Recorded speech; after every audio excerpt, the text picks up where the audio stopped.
السلام عليكم واهلا وسهلا بكم متابعي قناة رمضانكم وفيديو جديد. فيديو اليوم راح نتكلم شوية عن مسلسل باب الحارة الجزء 13، حيث يوم امس انتهى المخرج منال عمران من تصوير مسلسل باب الحارة الجزء 13 من باب الحارة.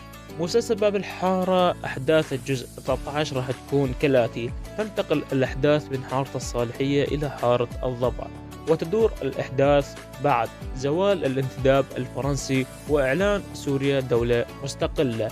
المسلسل هو من إخراج منال عمران وتأليف الكاتب مروان قوق.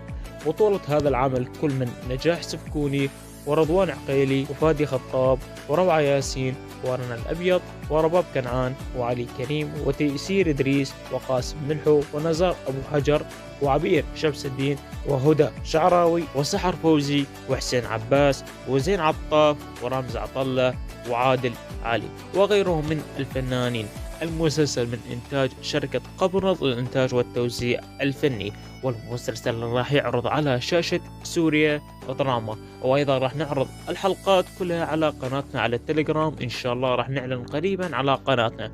أما بخصوص الإعلان الرسمي لمسلسل باب الحارة، إن شاء الله بداية شهر الثالث راح ينزل الإعلان، ومن بعدها راح ننزل لكم إعلان على قناتنا على اليوتيوب. وإذا حابين تعرفون تفاصيل أكثر عن مسلسل باب الحارة تابعوا الفيديو للأخير، راح يظهر لكم مقطعين تقدرون تشوفونهن عن تفاصيل باب الحارة.